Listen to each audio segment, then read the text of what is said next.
بسم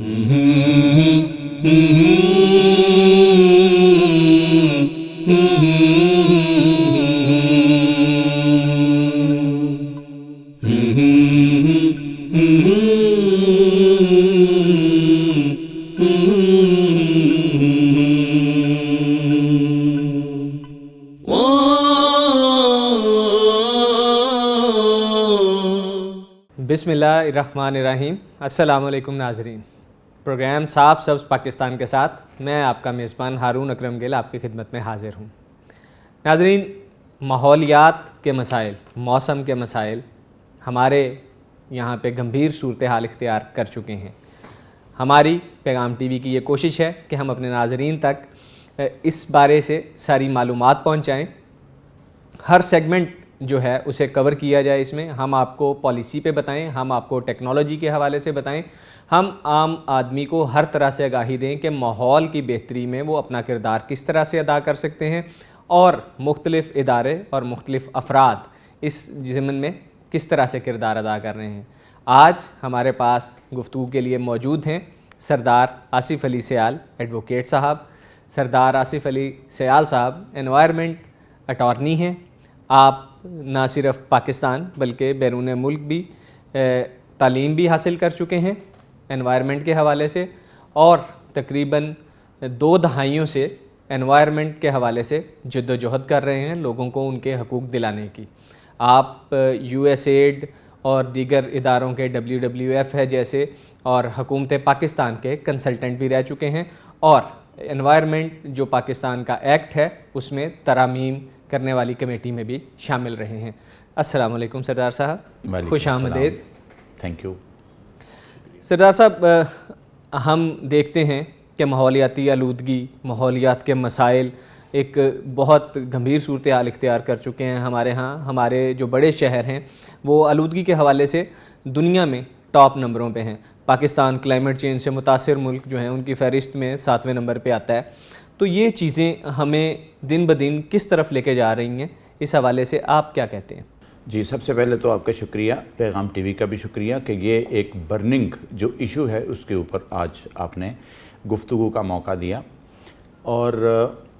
اس سلسلے میں جو پاکستان کے حالات اور واقعات ہیں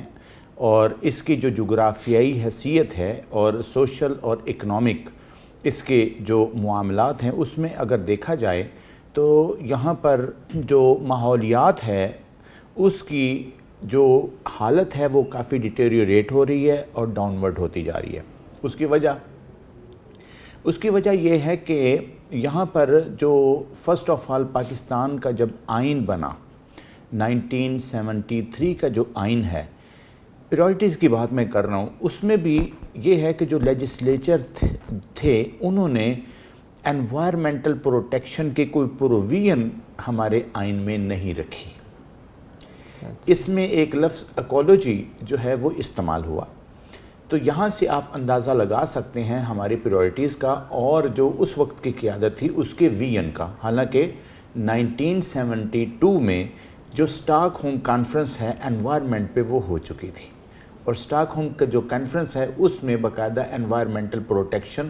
کنزرویشن، ریہیبلیٹیشن اینڈ امپروومنٹ کے اوپر باقاعدہ طور پر اعلامیہ جاری ہوا تھا۔ اور جو یونائٹڈ نیشنز کی جو وہ کانفرنس تھی اور اس میں جو ممبر کنٹریز تھے ان کو باقاعدہ طور پر ایک جو ہے وہ روڈ میپ دیا گیا تھا کہ آپ اس سلسلے میں اپنے ہاں جو لوکل آپ کی ہے وہ لیجسلیشن کریں انوائرمنٹ کے پروٹیکشن کی۔ انفارچونیٹلی ہمارا جو آئین ہے اس میں انوائرمنٹ کی پروٹیکشن کی جو پروویژن ہے وہ شامل نہ ہو سکی، جس کے لحاظ سے پھر جو ہیں ادارے، اگر آپ کی کسی کانسٹیٹیوشن میں کوئی پروویژن ہے تو اس کے مطابق پھر آپ کے جو ادارے ہیں وہ وجود میں آتے ہیں۔ سردار صاحب، یہ تو بنیادی حقوق میں آتی ہے چیز، بنیادی حقوق سب کا ذکر ہے، رائٹ ٹو ایجوکیشن ہے، رائٹ ٹو لیونگ ہے، رائٹ ٹو پرائیویسی ہے، جس طرح سے اسی طرح سے رائٹ ٹو انوائرمنٹ جو ہے یہ تو ہمارے بنیادی حقوق میں آتا ہے۔ ہم سانس نہیں لیں گے تو ہم زندہ کیسے رہیں گے؟ تو یہ آپ بتا رہے ہیں کہ اس کے آئین میں پروویژن ہی نہیں ہے۔ تو آپ ایک عرصے سے ایک ماہر قانون کی حیثیت سے انوائرمنٹ کے مسائل جو ہیں ان پہ کام کر رہے ہیں، تو یہ پرویژن کیا بعد میں بھی شامل نہیں ہو سکی؟ کوئی امینڈمنٹ، کوئی ایکٹ اس پہ یا کانسٹیٹیوشن میں اس کی کوئی گنجائش کسی قسم کی نہیں رکھی گئی کسی دور میں بھی؟ جی اس طرح ہے جی کہ اس میں جو ہمارا آئین کا آرٹیکل 9 ہے وہ رائٹ ٹو لائف کی بات کرتا ہے. اب اس میں جو رائٹ ٹو لائف کی بات کرتا ہے تو اس میں پھر جو سپریم کورٹ آف پاکستان ہے اس میں ایک کیس ہوا تھا شہلا ضیاء ورسز وابڈا کیس. تو اس کا جو ایک انٹرم آرڈر تھا اس میں پھر سپریم کورٹ نے اس کو رائٹ ٹو لائف جو ہے اس میں انوائرمنٹل پروٹیکشن اور جو اس کو جو ہے وہ بنیادی جو حق ہے اس میں اس کو شامل کیا. ٹھیک ہے. تو اس کے تحت یہ جو تھا یہ ہمارا ہے 1994 سپریم کورٹ 693 اس کے تحت یہ کیس جو ہے وہ رپورٹڈ ہے. اب اس میں یہ ہوا جی کہ یہ تقریباً 1993 کا واقعہ ہے، 93-94 کا. 94 میں رپورٹڈ ہوا. تو اس سے پہلے ہمارا جو ہے 1992 میں ریو ڈی جنیرو کانفرنس ہوئی تھی. حالانکہ 72 ہے، 72 کے بعد 1992 میں کانفرنس اور 1992 میں جو ریو ڈیکلیریشن ایک باقاعدہ جاری ہوا جس کے مختلف آرٹیکلز ہیں اور اس میں پھر ایک یہ بھی پروویژن رکھی گئی تھی کہ جو ممبر سٹیٹس ہیں وہ اپنے اپنے ممالک میں انوائرمنٹ کی پروٹیکشن کے اوپر باقاعدہ لاز اور قوانین بنائیں گے. اب یہ ہے جی کہ چونکہ پاکستان بھی اس کا ممبر ہے. پاکستان نہ صرف اس کا ممبر ہے بلکہ ہم وہاں پر جو ہے Pakistan was the chairman of group 77. تو جو ڈیولپنگ کنٹریز تھی ان کا گروپ 77 تھا، پاکستان اس وقت جو ہے وہاں اس کا صدر تھا، اس کا سربراہ تھا. اور اس حیثیت میں جو یہاں پر پرائم منسٹر آف پاکستان ہیں انہوں نے وہاں پر اچھا خاصا جو ہے کمٹمنٹس کی تھی آن بیہاف آف نہ صرف پاکستان بلکہ گروپ 77. اور اس کے بعد جب وہ واپس آئے تو یہاں پر آ کر پھر یہاں جو ہے وہ انہوں نے انوائرمنٹ کی پروٹیکشن کے لحاظ سے ایکٹیویٹیز کیں. اور اس کے بعد پھر منسٹری آف انوائرمنٹ جو ہے وہ باقاعدہ اس کی جو ہے وہ جو فیڈرل لیول ہے اس کے اوپر کانسٹیٹیوٹ کی گئی اور انور سیف اللہ خان صاحب کو جو ہے وہ منسٹر بنایا گیا. تو یہ جس طرح سے آپ نے بتایا کہ اس پہ کمیٹی بھی کانسٹیٹیوٹ کی گئی اور انور سیف اللہ خان صاحب کو اس کا چیئرمین بنایا گیا. تو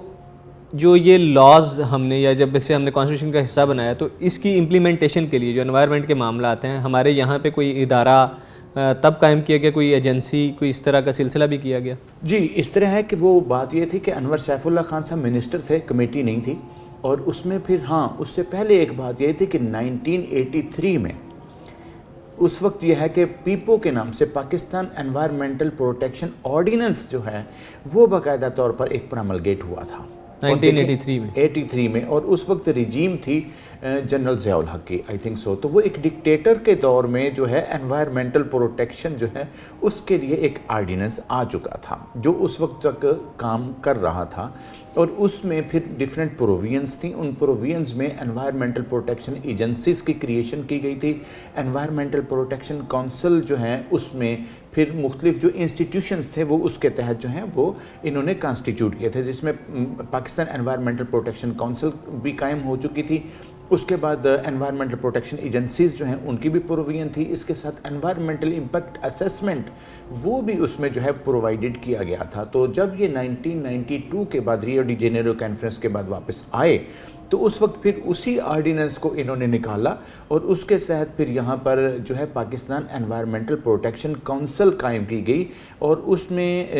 پروویژن میں یہ تھا کہ جو چیف ایگزیکٹو آف پاکستان یا پرائم منسٹر، ظاہر ہے کہ prime minister chief executive of Pakistan ہوتا ہے، وہ اس کا چیئرمین تھا. تو اس میں پھر ایک اور امینڈمنٹ کر دی گئی کہ یا تو پرائم منسٹر یا اس کا کوئی نامنی اس میں جو ہے وہ چیئرمین ہوگا. تو بعد میں پھر آصف علی زرداری صاحب کو اس کا چیئرمین بنایا گیا تھا پاکستان انوائرمنٹل پروٹیکشن کونسل کو، جس کے تحت کچھ کام جو ہے یہ ہوا. خیر وہ کام چلتا رہا. اس کے اوپر پھر یہ تھا کہ لیجسلیشن کے اوپر یہاں پر پروسیس ہوا. تو 1996 میں ایک draft Pakistan environmental protection act جو ہے وہ بنایا گیا. اور اس کے بعد پھر 1996 کے بعد جب گورنمنٹ انٹرم گورنمنٹ آئی تو Waseem Sajjad was the acting president. تو ان کے دور میں 1997 میں پھر پاکستان انوائرمنٹل پروٹیکشن ایکٹ 1997 جو ہے یہ باقاعدہ پراملگیٹ کیا گیا. 1997 میں پاکستان میں ایکٹ جو ہے وہ بن گیا. انوائرمنٹ کا تحفظ جو ہے اس کے لیے لاز جو ہیں ہمارے آ گئے. تو اب ان کی امپلیمنٹیشن کی طرف آتے ہیں ہم. کہ ان کی امپلیمنٹیشن جو ہے ان لاز کی، اس کے لیے جو انوائرمنٹل پروٹیکشن ڈپارٹمنٹ ہے ہمارا، آیا وہ اس کے لیے ذمہ دار ہے، یا جو لیجسلیشن ہے یعنی جو کورٹس ہیں یہ اس کی ذمہ دار ہیں اس کی امپلیمنٹیشن جی کی؟ اس سلسلے میں ایسے ہے جی کہ جو پاکستان انوائرمنٹل پروٹیکشن ایکٹ 1997 آیا، یہ فیڈرل لیول کا تھا. تو فیڈرل لیول کے تحت اس میں پھر ڈیفرنٹ انسٹیٹیوشنز جو ہیں وہ وضاحت کے ساتھ اس میں باقاعدہ کانسٹیٹیوٹ کیے گئے، جس میں جو ہے ڈیفرنٹ جو ہماری پرووینز تھیں ان کی ڈیفینیشنز کے بعد پھر اس میں پاکستان انوائرمنٹل پروٹیکشن کونسل کو ریکنسٹیٹیوٹ کیا گیا پاکستان، اور پھر جو ہے انوائرمنٹل پروٹیکشن ایجنسیز پروونشل اور فیڈرل یہ دونوں اس میں جو ہیں باقاعدہ کریٹ کی گئیں. اس کے بعد پھر یہاں پر سسٹینیبل ڈیولپمنٹ فنڈ جو ہے اس کا بھی پروویژن دی گئی قیام کرنے کا، اور سسٹینیبل ڈیولپمنٹ فنڈ بورڈ جو ہے اس کو بھی کنسٹیٹیوٹ کیا گیا، اس کی بھی پروویژن رکھی گئی. اس کے ساتھ پھر یہ تھا کہ انوائرمنٹل پروٹیکشن ایجنسی کے ساتھ انوائرمنٹل ٹریبونلز جو ہیں ان کا بھی قیام آیا. تو اس کے ساتھ ہی پھر یہ تھا کہ ہمارا یہاں پر اوفینسز آئے کہ اگر آپ نے ایمیشن اور ایفلوئنٹ کا جو ڈسچارج ہے اگر وہ standards national environmental quality standard سے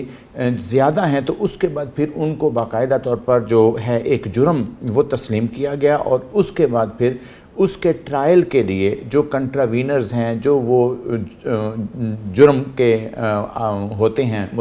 جرم کا ارتکاب کرتے ہیں تو ان کے لحاظ سے انوائرمنٹل ٹریبونلز کا قیام جو ہے وہ بھی کیا گیا. پہلے پاکستان لیول کے اوپر ہی تھا اور اس کے بعد پھر چاروں صوبوں میں آہستہ آہستہ آج کل انوائرمنٹل ٹریبونلز موجود ہیں. اور اس میں جو امپلیمنٹیشن ہے اس کی جو کنسٹوڈین ہے انوائرمنٹل پروٹیکشن کی وہ ہیں environmental protection agencies.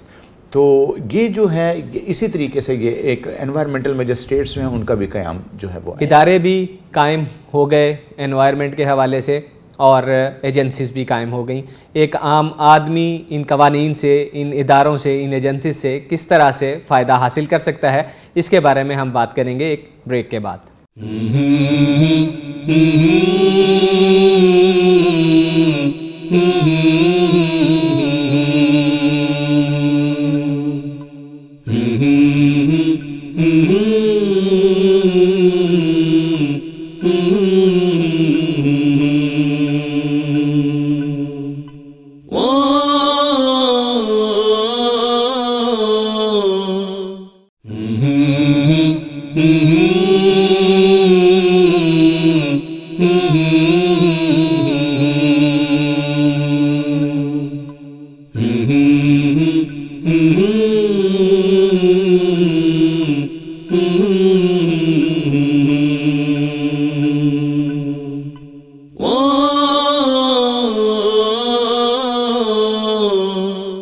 Welcome back ناظرین. وقفے سے پہلے ہم گفتگو کر رہے تھے پاکستان کے قوانین کے حوالے سے، جو ماحولیات کے قوانین ہیں، جو انوائرمنٹ کے حوالے سے قوانین ہیں.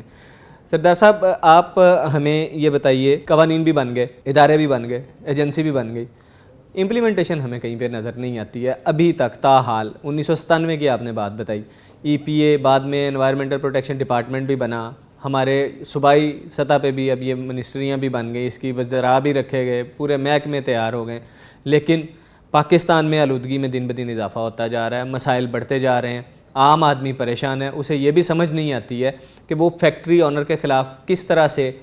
جو ہے اپنا حق استعمال کر سکتا ہے. آپ ہمیں اس حوالے سے آگاہ کیجئے کہ ایک عام آدمی ایک پولیوٹر کے خلاف جو انوائرمنٹ کو خراب کر رہا ہے کس طرح سے اپنا حق قانونی طور پہ حاصل کر سکتا ہے. آپ کے کویسچن کے 2-3 پارٹس ہیں، میں ون بائی ون. اس طرح جی سب سے پہلے تو آپ نے یہ فرمایا کہ اس میں یہ جو قوانین تو موجود ہیں لیکن امپلیمنٹیشن نہیں ہو رہی. کیوں؟ اس کی وجہ یہ ہے جی کہ چونکہ ہماری پریورٹی نہیں ہے انوائرمنٹ، اور اس کے اوپر ہر آدمی جو ہے وہ ایک دوسرے کے اوپر جو ہے وہ دیکھتا ہے اور کہ یہ کرے، اور اپنی ذمہ داری دوسرے کے اوپر جو ہے وہ کریمنلی، اور یہ ہے کہ ایک مجرمانہ جو ہے ذہنیت کے ساتھ جو ہیں وہ دوسرے کو ہی بلیم دیتا ہے. ہم نے اس کو ایز اے اپنے ایٹیٹیوڈ کے طور پر انوائرمنٹل پروٹیکشن کو وہ ہم نے اڈاپٹ ہی نہیں کیا. حالانکہ ہمارا جو اسلام مذہب ہے وہ ہمیں بتاتا ہے الطہور شطر الایمان جو ہے احادیث ہیں، اور اس کے بعد صفائی ستھرائی جو ہے آدھا، بلکہ صفائی جو ہے وہ آدھا ایمان بھی جو ہے وہ کہا گیا ہے. تو اب ضرورت اس چیز کی ہے کہ یہ جو ادارے ہیں جن کی ذمہ داری ہے امپلیمنٹیشن کرنا، ان کو قابل مواخذہ بنانا چاہیے، اور یہ جو ہے یہ پارلیمنٹ کا کام ہے. اور پارلیمنٹ کے سامنے کمیٹیز ہونی چاہیے، اس کمیٹی میں ایکسپرٹس ہونے چاہیے، جو سبجیکٹ ایکسپرٹس ہیں وہ ہونے چاہیے، نہ کہ صرف یہ ہے کہ وہاں پر جو آدمی الیکٹ ہو کے آ گیا ہے وہ اس کی جو ہے وہ ٹھیک ہے اس کو چیئرمین شپ یا جو بھی اس کو دیں، لیکن ایکچوئل جو اختیار ہے جس طریقے سے فارن کنٹریز میں ہوتا ہے کہ وہاں پر مختلف سب کمیٹیز ہوتی ہیں اور سب کمیٹیز کے سامنے جو کنسرنڈ منسٹر ہے یا جو بھی رسپانسیبل لوگ ہیں، چیئرمین ہے، ڈی جیز ہیں، ان کو پیش ہونا پڑتا ہے۔ آپ چونکہ ابھی کچھ عرصہ قبل ہی برکلے امریکہ سے اپنی کوئی ڈگری بھی حاصل کر کے آئے ہیں، آپ کا ویسے بھی انٹرنیشنل ایکسپوئر ہے، ابھی آپ نے بات بھی کی کہ جیسے ہوتا ہے انٹرنیشنلی، تو کوئی ہمیں اس طرح کا ایکسپیرینس یہ بتائیے کہ کیا وہ جو کمیٹی آپ بتا رہے ہیں جس کے سامنے انہیں پیش ہونا پڑتا ہے وہ عام لوگوں پر مشتمل ہوتی ہے، اس میں کوئی نمائندے شامل ہوتے ہیں، یا وہ صرف ایکسپرٹ اور گورنمنٹ کے لوگوں پہ مشتمل ہوتی ہے؟ نہیں جی، اس طریقے سے مثلاً یو ایس میں ہے تو یو ایس میں سینٹ کی سب کمیٹیز ہوتی ہیں، اسی طریقے سے یہ ہے کہ وہاں ایوان نمائندگان ہے، دو ہیں، ایک ایوان زیری ہیں اور ایوان بالا ہے، تو سینٹ اور اس کے بعد جو نیچے ہمارا جو ہاؤس آف ریپریزنٹیٹیو ہے جس کو ایوان نمائندگان بولتے ہیں، وہاں پر جب بھی کوئی لیجسلیشن ہوتی ہے تو اس سے پہلے جو بل ہیں وہ جاتا ہے جی اس میں وہ مختلف کمیٹیز کے پاس، اور امریکن کا جو سسٹم ہے وہ اب آپ کو معلوم ہے وہاں پر ججز بھی الیکٹڈ ہوتے ہیں،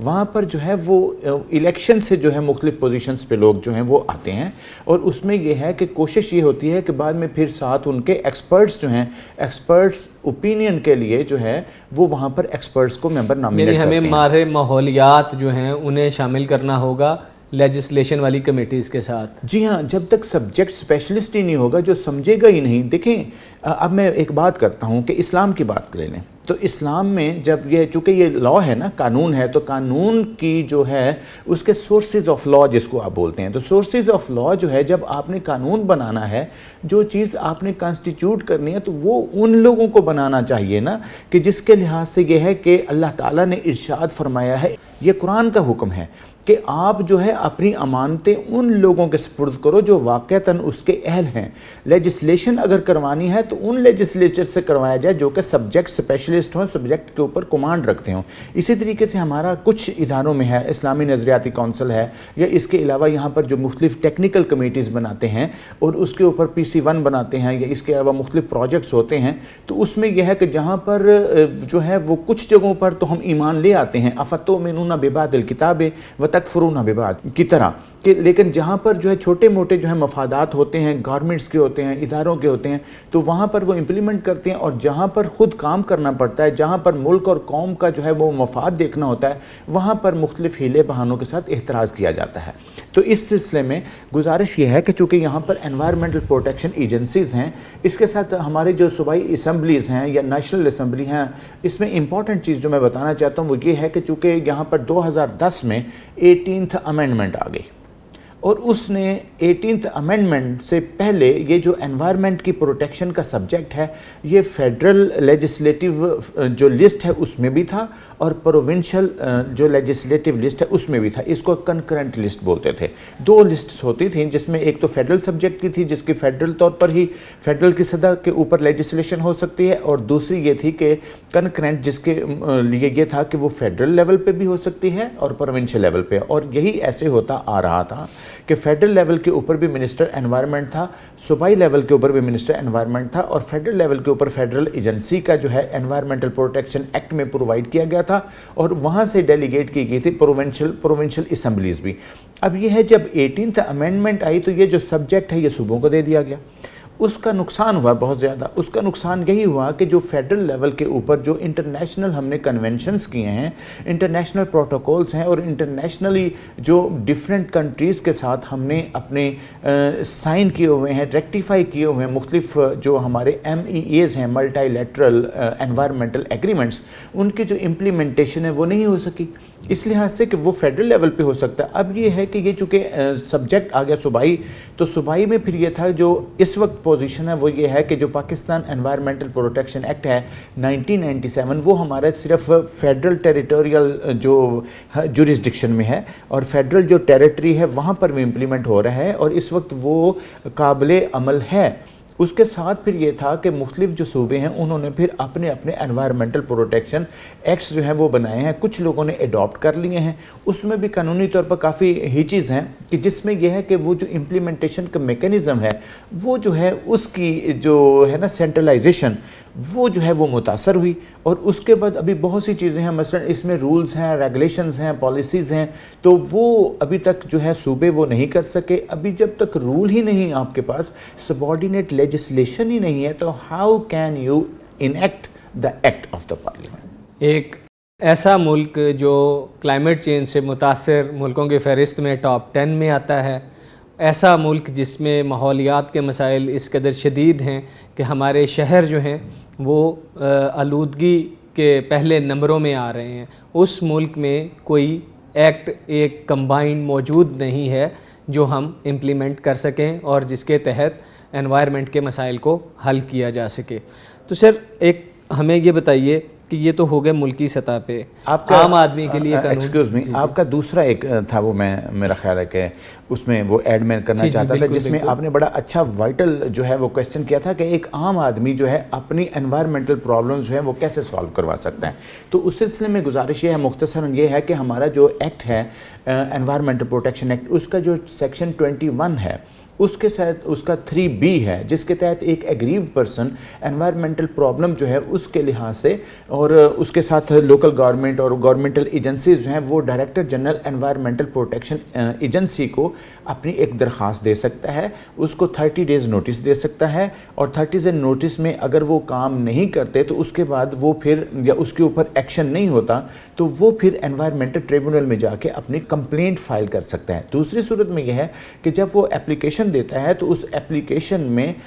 کے اوپر انوائرمنٹل پروٹیکشن ایجنسیز 30 ڈیز کے اوپر جو ہے وہ جو متعلقہ پولوٹر ہے ایلیجڈ اس کو نوٹس کرتی ہے، اور نوٹس کرنے کے بعد دونوں پارٹیز کو بلاتی ہے اور ان کو پھر ایک اپرچونٹی آف ہیئرنگ جو ہے وہ دیتی ہے، اور اگر وہ ثابت ہو جاتا ہے ان کی رپورٹس کے مطابق تو اس کے بعد انوائرمنٹل پروٹیکشن آرڈر جاری کرتے ہیں، اور اس میں پھر انسٹرکشنز دی جاتی ہیں کہ یہ جو سورس آف پولوشن ہے آپ اس کو ختم کریں، یا دوسری بھی قانون کے مطابق جو ہیں اس کو انسٹرکشنز آرڈر کیا جاتا ہے۔ اور ایگریوڈ پارٹی کے پاس بھی اختیار ہے کہ اگر وہ سمجھتی ہے کہ یہ جو آرڈر ہے یہ غیر قانونی طور پر مجھے دیا گیا ہے، تو اس کے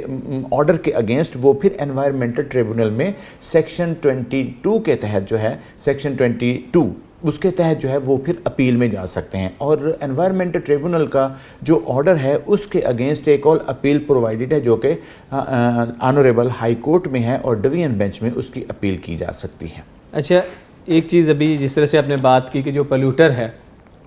اسے کنوکٹ بھی کیا جا سکتا ہے، اس کے خلاف ہم درخواست بھی دے سکتے ہیں۔ جو چیز ایک ہم عام آدمی کی حیثیت سے دیکھتے ہیں، ایک معاشرے کے فرد کی حیثیت سے، کہ شاید وہ آلات جو آلودگی کو ختم کرنے کے لیے استعمال ہوں کسی فیکٹری میں وہ بہت مہنگے ہوتے ہیں، اور اس کے مقابلے میں جرمانہ یا سزا جو ہے وہ بہت کم ہے، شاید یہ چیز جو ہے ہمیں اس کی امپلیمنٹیشن سے روکتی ہے۔ آیا اسی طرح سے ہے؟ جی، اس میں آپ نے بڑا اچھا ایک پوائنٹ جو ہے ریز کیا ہے، اس کا تعلق دیکھیں، اب ہم جب بات کریں نا تو بات جو ہے وہ بالکل حق اور صداقت کی ہونی چاہیے۔ اس میں سمجھتا ہوں جو قصور ہے وہ ہمارا فیکٹریز کا ہے۔ اب دیکھیں اس میں انہوں نے جو ہے یہاں پر کریمنلی مجرمانہ طور پر جو ہمارے جو عام لوگ ہیں، ہماری جو عوام ہے، ان کو ایک تو جو فیکٹریز میں مال پروڈیوس ہوتا ہے اس کو اس طرح کا جو معیاری مال جو ہے وہ ادھر لوکل مارکیٹ میں نہیں دیتے، اس کو ایکسپورٹ کرتے ہیں، اور جو ایکسپورٹر ہے ایکسپورٹر کی ڈیمانڈ کے مطابق سارے جو پیرامیٹرز ہیں وہ یہ پورے کرتے ہیں۔ وہ اس میں یہ ہے کہ ان کو دکھانے کے لیے جو ہے ٹریٹمنٹ پلانٹ بھی بناتے ہیں، ان کے لحاظ سے جو ان کی جو ہیلتھ سیفٹی اینڈ انوائرمنٹ کی پروٹیکشن کے مطابق ہے، ورکرز کے لحاظ سے ان کے آلات جو ہیں وہ بھی انہوں نے نمائشی طور پر رکھے ہوتے ہیں۔ جب ان کا وزٹ آتا ہے تو اس وقت سارے جو پیرامیٹرز ہیں وہ بزنس گین کرنے کے لیے جو ہیں وہ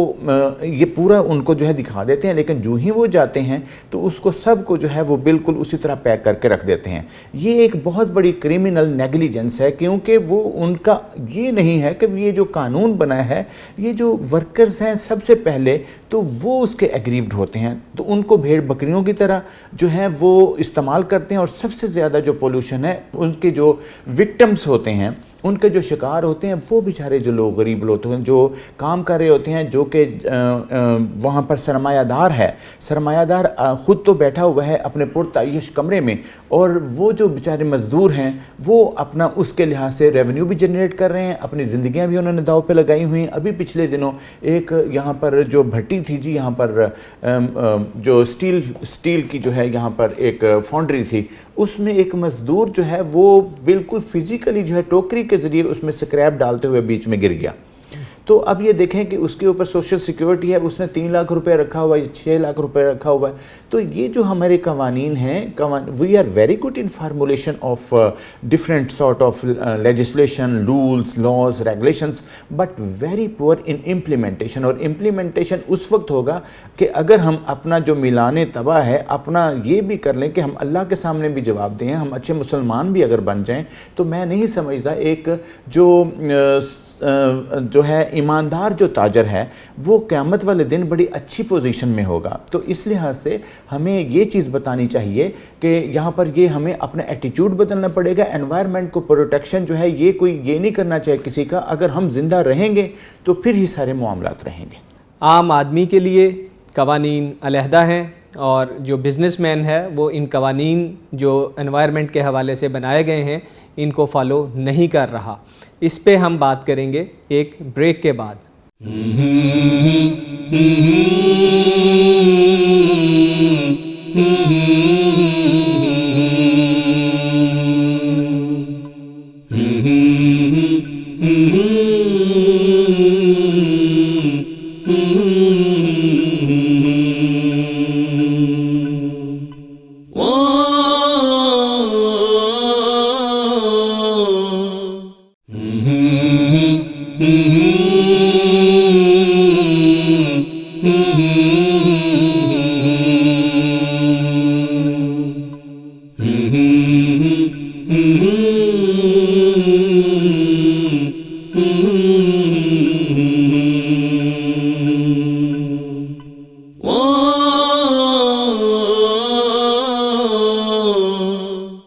ویلکم بیک ناظرین. جانے سے پہلے ہم بات کر رہے تھے کہ ماحولیات کے قوانین بھی موجود ہیں, ماحول کو خراب کرنے والوں کے لیے سزائیں اور جرمانے بھی موجود ہیں, لیکن ان کا اطلاق اس طرح سے نہیں ہے جس طرح سے ہونا چاہیے, چونکہ ہمارے ماحولیاتی مسائل دنیا سے علیحدہ ہیں. پاکستان کا جو ایمیشنز ہیں, کاربن ایمیشنز جن کی وجہ سے ماحول خراب ہوتا ہے, اس میں کردار صرف 50 سے 80% کے درمیان ہے ان گیسز کے اخراج کے لیے, لیکن ہم دنیا کے ٹاپ 10 ممالک میں ہیں جو ماحول کے مسائل سے متاثر ہو رہے ہیں. ایک عام آدمی ان مسائل سے کس طرح نبرد آزما ہو سکتا ہے, اگر اسے قانون کی مدد چاہیے تو وہ کس طرح سے وہ مدد حاصل کر سکتا ہے, اس سیگمنٹ میں ہم ان چیزوں پہ بات کر رہے ہیں سردار صاحب سے. سردار صاحب, پاکستان میں آلودگی کے مسائل, ماحول کے مسائل بہت زیادہ ہیں. ایک چیز ہے کہ ہم لوگ جو یہاں پہ بلڈنگز بھی بناتے ہیں اس میں بھی ہم اس چیز کا خیال نہیں رکھتے ہیں کہ ماحول میں ہم کوئی بہتری لا سکیں. ہم اس کے لیے جو بائی لاز ہیں, جس طرح سے 10 مرلے کا گھر ہے اس میں درخت کا ہونا قانونی طور پہ جو ہے وہ لازمی ہے, ہم ان چیزوں کا بھی خیال نہیں رکھتے ہیں. تو اس کے لیے بھی کوئی قانون ہے کہ اگر میں کسی کی دھوپ روک لیتا ہوں, میں اس طرح سے منزل بناتا ہوں کہ وہ میرے ہمسائے کے گھر جو ہے وہ دھوپ نہیں پہنچ رہی, ہوا نہیں پہنچ رہی, تو آیا وہ میرے خلاف کوئی قانونی جنگ کر سکتا ہے اس طرح سے کہ اسے اس کا حق جو ہے بنیادی کوئی سلب ہو رہا ہے اور اس کے لیے وہ کورٹ میں جا سکتا ہے؟ جی, اس طرح ہے کہ جو انوائرمنٹل پروٹیکشن ایکٹ ہے اس کے آنے سے پہلے جو رائٹ ٹو لائف میں آتی ہیں چیزیں, مثلا کسی کی ہوا اور کسی کا جو ہے وہ تازہ ہوا کو روکنا, اور اس کے بعد یہ ہے کہ آگے اس میں جو ہے مختلف طرح کی جو ہیں وہ ایک کوئی نہ کوئی جو ہے وہ آبسٹرکشن جاری کر دینا یا اس کے اوپر کوئی رکاوٹ پیدا کر دینا, یہ جو ہے یہ ممنوع ہے. ہمارا ایزمنٹ ایکٹ موجود ہے جس کے تحت کسی کی ہوا بھی نہیں روکی جا سکتی, اس کی دھوپ نہیں روکی جا سکتی, اس کی جو پرائیویسی ہے اس میں مخل نہیں ہوا جا سکتا, رستہ نہیں روکا جا سکتا. اسی طریقے سے ہمارا جو کرمنل پروسیجر کوڈ ہے اس میں باقاعدہ یہ ہے کہ جو رستہ ہے, عام رستہ ہے, اس میں جو ہرڈل پیدا کرے گا اس کے لیے باقاعدہ سزائیں موجود ہیں. ضرورت اس چیز کی ہے کہ لوگوں کی سلسلے میں آگاہی ہو, اور میں یہ سمجھتا ہوں, بلکہ میں مبارکباد دیتا ہوں پیغام ٹی وی کو کہ انہوں نے یہ جو سلسلہ شروع کیا ہے یہ ایک بہت اچھی سمت میں جو ہے, یہ مذہبی فریضہ بھی ہے, قانونی فریضہ بھی ہے, اخلاقی فریضہ بھی ہے اور قومی فریضہ بھی ہے کہ لوگوں کو آگاہی آئے. ہمارا پیغام تو واقعی یہ ہے کہ بجائے راستہ روکنے پہ لڑنے کے, بجائے کسی کی اونچی دیوار بنانے پہ لڑنے کے, قانون میں آپ کے پاس اس چیز کا حق موجود ہے کہ آپ قانون سے اس سلسلے میں مدد حاصل کر سکتے ہیں. تو یہ مدد ضرور حاصل کیجئے قانونی طریقے سے. لیکن اس کے ساتھ ساتھ ایک اور چیز بھی ہے سردار صاحب کہ یہ جو بائی لاز ہیں ہمارے بلڈنگ بائی لاز, اس میں بھی ماحول کے تحفظ کے لیے کچھ چیزیں ہیں کہ جس طرح سے 10 مرلے کے گھر میں پودے جو ہیں وہ لگانا لازمی ہے, ہم اس کی بھی جو ہے وہ امپلیمنٹیشن اس طرح سے نہیں کرتے ہیں اپنے گھر بناتے ہوئے بھی. تو اس سلسلے میں قانون کیا کہتا ہے؟ جو لوگ ان پہ عمل نہیں کرتے ان کے لیے کیا کچھ سزائیں بھی ہیں؟ جی, اس میں جو سب سے زیادہ امپورٹنٹ چیز ہے وہ یہ دیکھنا ہے کہ جو قانون یا بائی لاز جنہوں نے بنائے ہیں انہوں نے بائی لاز عوامی ویلفیئر کے لیے نہیں بنائے, انہوں نے اپنے ادارے کا ریونیو بڑھانے کے لیے بنائے ہیں. کیونکہ یہاں پر یہ ہے کہ جو ایل ڈی اے ہے, اگر ایل ڈی اے کے رولز جو ہیں ان کے خلاف ورزی ہو جائے تو اس کے بعد اس کو جرمانہ کر کے اس کو ریگولرائز کروا دیتے ہیں. حالانکہ اس میں جو ہے یہ تو کریمنل جو ہے یہ انوائرمنٹل کرائم ہے. دس از انوائرمنٹل کرائم, اور انوائرمنٹل کرمینالوجی جو ہے وہ پڑھانی چاہیے, اور انوائرمنٹل کرمینل جو ہے ایکٹس جو ہیں اس کے اوپر باقاعدہ جس طریقے سے فارن کنٹریز میں ہوتا ہے امپریزنمنٹ ہونی چاہیے. یہاں پر جو امپریزنمنٹ ہے اس کا تصور نہیں ہے, یہ سمجھتے ہیں کہ جرمانہ جو ہے وہ کر کے جرمانے کی حد جو ہے وہ قائم کی گئی ہے, لیکن اس کے اوپر امپلیمنٹیشن. اچھا دیکھیں, جس طرح سے کینیڈا میں یہ سزا ہے کہ اگر آپ ایک درخت کاٹتے ہیں تو اس کی جگہ پہ آپ کو 2 درخت جو ہیں وہ اور لگانے پڑتے ہیں. تو یہ تو میرا خیال ہے سب سے اچھی چیز ہی یہ کہ اگر آپ ایک درخت نہیں لگاتے اس کی جگہ آپ کو 2 لگانے پڑیں. تو یہ ہم اس طرح سے اپنا جو ماحول ہے وہ بہتر بھی کر سکتے ہیں اور قانون کی پاسداری بھی جو ہے وہ کر سکتے ہیں. جی ہاں, وہ اور یہ اسی طریقے سے ہے جی کہ یہاں جب سٹرکٹ امپلیمنٹیشن ہوگی اور لوگ جو ہیں اپنی ذات سے باہر نکلیں, اس ملک اور قوم کے لیے سوچا جائے. بات یہ ہے جب ہم کسی دوسرے ملک میں جاتے ہیں تو وہاں پر آدمی کو جو ہے ایک ان سین سا فیئر ہوتا ہے کہ کوئی مجھے جو ہے ہرٹ نہ, میں کسی طریقے سے ہو جاؤں, میں کسی قانون کے خلاف ورزی نہ کر دوں. وہاں پر ہم سارے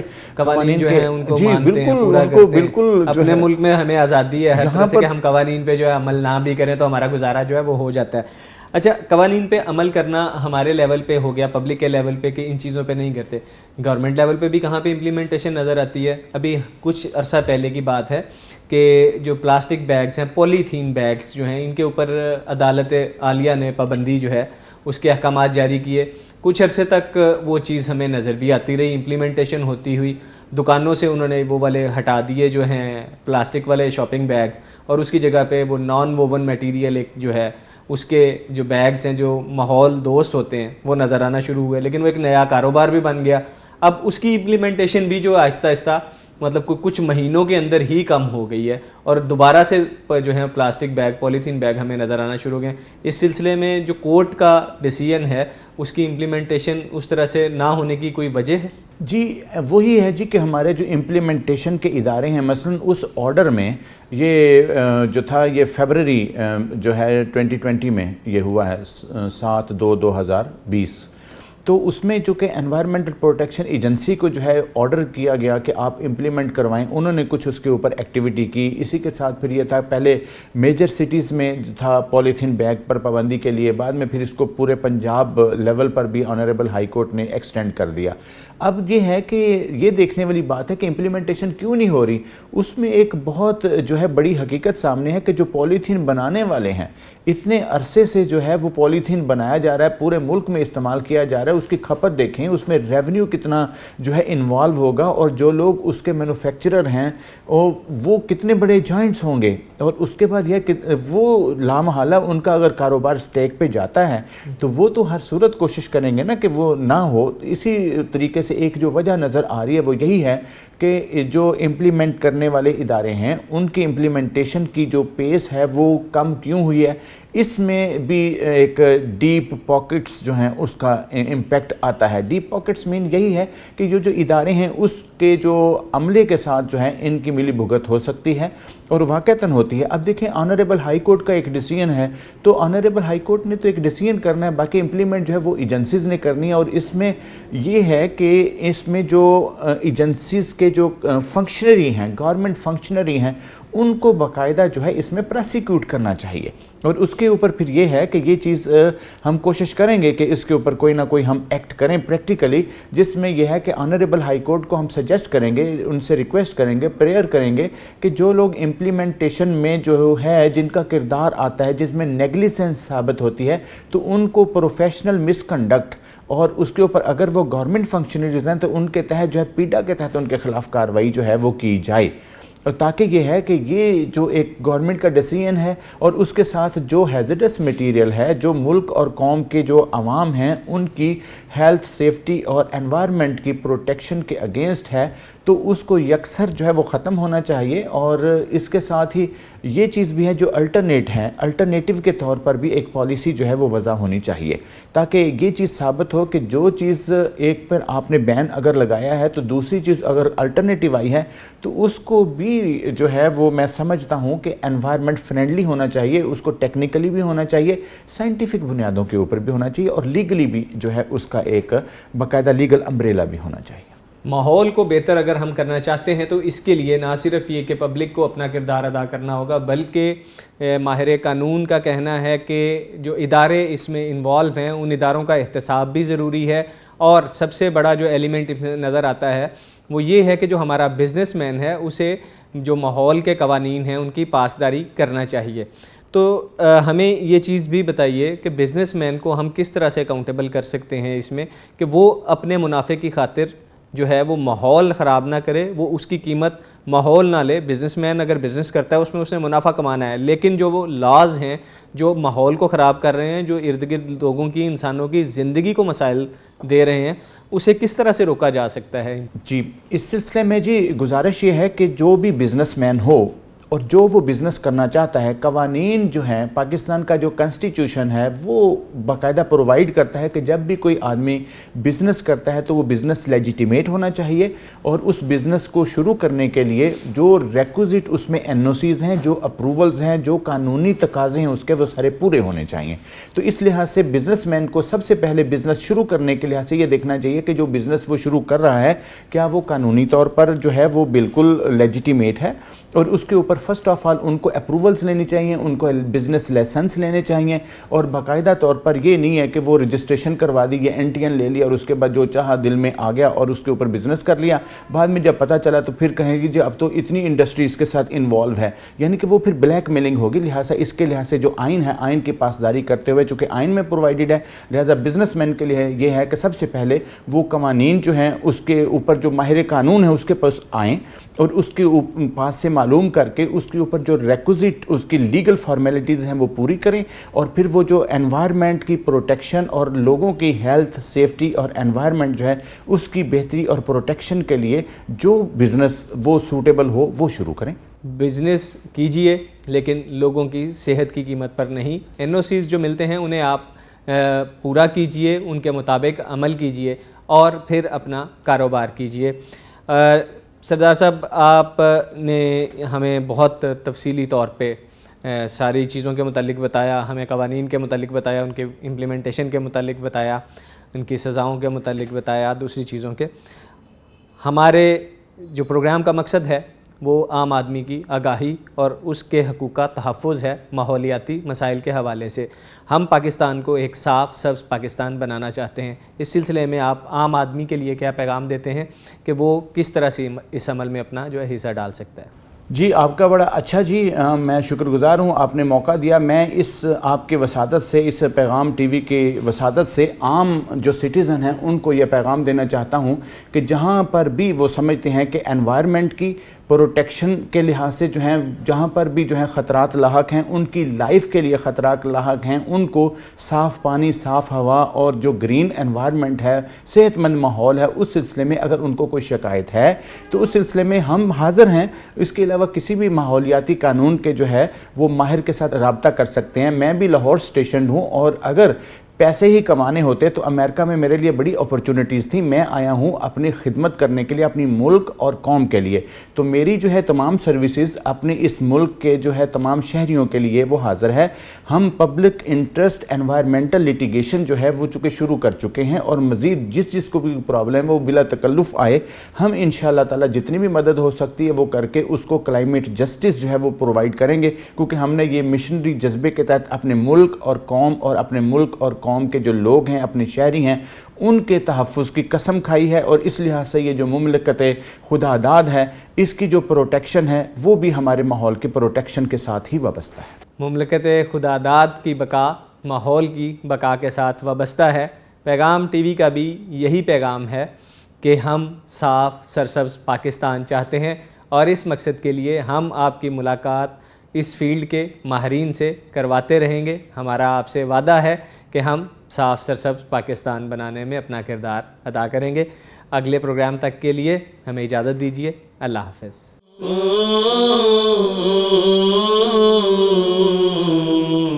Mm-hmm.